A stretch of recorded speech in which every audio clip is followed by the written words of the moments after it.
मेरे प्यारे मित्रों, नमस्कार। मिलता रहे आप सभी का भरपूर प्यार। आज का कंटेंट भूख हड़ताल पर आधारित है।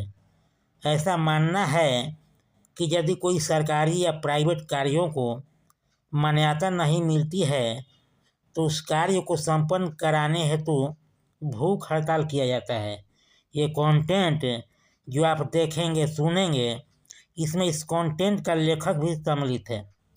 हुआ यूं कि एक कंपनी के मजदूरों ने अपनी मांग मनवाने के लिए बेमियादी भूख हड़ताल करने वाले थे, जिसमें कायदे के अनुसार एक दिन के बाद हड़ताली को बदलना तय था, क्योंकि हड़ताल लंबा चलने वाला था। इस कंटेंट के लेखक यानी मेरे साथ क्या हुआ, अंत तक देखिएगा तो आप ठहाका लगाए बिना नहीं रह सकते। यदि कंटेंट पसंद आए तो सब्सक्राइब जरूर से ज़रूर कीजिए, लाइक और शेयर भी करें तो अति उत्तम। कंटेंट जो देखेंगे सुनेंगे उसका शीर्षक है भूख हड़ताल ना बाबा ना। भूख हड़ताल की आदत जब से होश संभाला है तभी से लगी है। किसी चीज़ के लिए अपने बुजुर्गों के समक्ष मांग रख दी और जब उसका तत्काल हल होता नहीं दिखता, तब यही एक ऐसा अचूक अस्त्र था जिस पर भरोसा कर सकते थे। मांग फटाफट मिल जाती या मानो भूख हड़ताल नहीं, अलादीन का चिराग हाथ लग गया हो। परंतु समय के साथ ज्ञान में काफ़ी इजाफा हुआ, बड़ा हुआ तो देखा भूख हड़ताल की महिमा हर जगह कायम है। मैं जिस शहर या नगर से हूँ उसे स्टील सिटी के नाम से जाना जाता है। नाम है टाटा नगर। बड़ी बड़ी फैक्ट्रियाँ और उस पर उनकी बड़ी बड़ी चिमनियाँ, उनमें भी ऊंची ऊंची मजदूरों की मांगे। उन मांगों के बैनर लगाए समर्थन में इनकलाब जिंदाबाद की तख्तियाँ लिए नारे लगाते लोग। आए दिन समाचार पत्रों की सुर्खियों में समाचार दिखते, आज अमुक कंपनी के गेट पर मजदूरों के हितार्थ फलना नेता का धरना प्रदर्शन भूख हड़ताल। एक बार दोस्तों के आग्रह पर मुझे इस शुभ कार्य में हाथ बटाने का सुअवसर मिला। लंबित मांगों को कंपनी लंबे समय से टरका रही थी। मजदूरों के मसीहा कहलाने वाले प्रेमनाथ भले ही अपना भला अधिक चाहते रहे हों, लेकिन इस तरह की उठापटक वाली घटनाओं को अंजाम देने में हमेशा नंबर 1 रहते थे। वही इस पुनीत कार्य के लिए बेमियादी भूख हड़ताल करने वाले थे। जब तक मांगे मिल नहीं जाए तब तक भूख हड़ताल चलने वाली थी, जिसमें 24 घंटों में एक बार कायदे के अनुसार हड़ताली को बदलना तय हुआ था। हड़ताल शुरू होते ही कंपनी मैनेजमेंट में खलबली मच गई।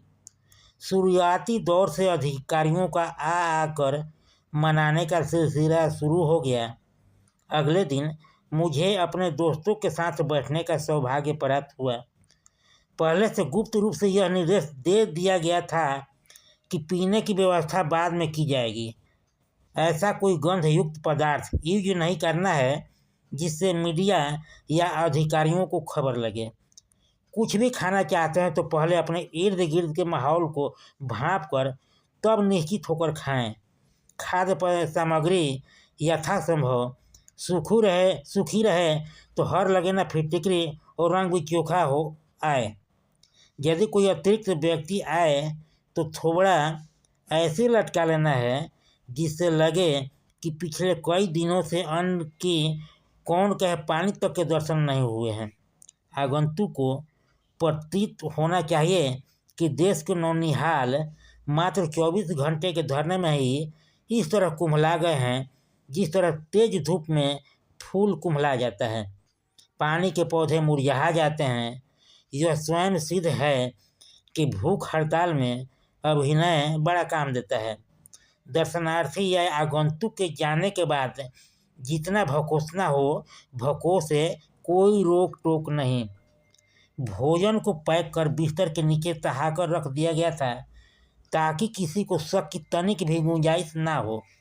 पर हाय रे दुर्भाग्य, किस मुहूर्त में इस पुनीत कार्य में भाग लिया था।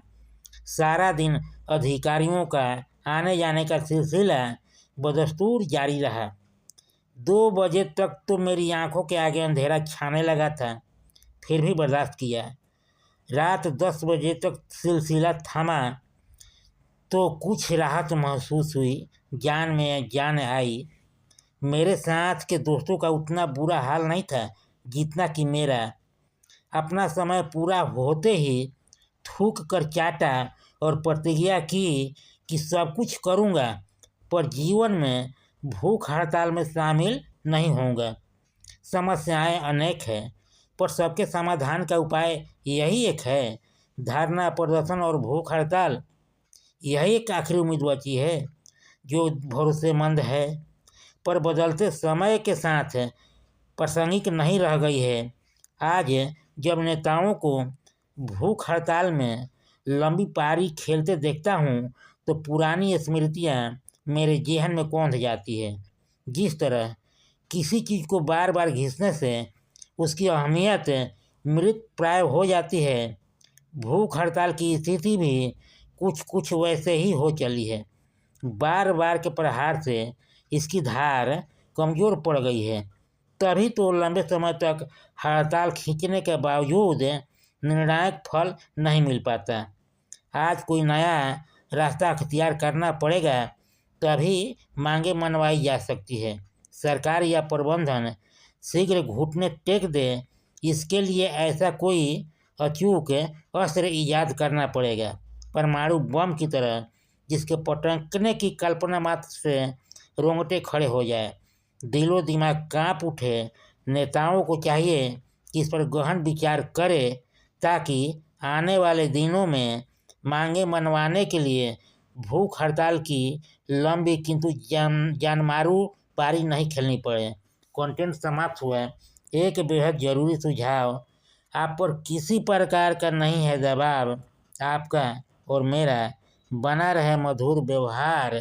इस कॉलम को कीजिए पूरा, क्योंकि लाइक सब्सक्राइब किए बिना संबंध रह जाता है अधूरा। एक बार फिर से आप सभी को तहे दिल से नमस्कार। मेरे चैनल को देते रहिए भरपूर प्यार।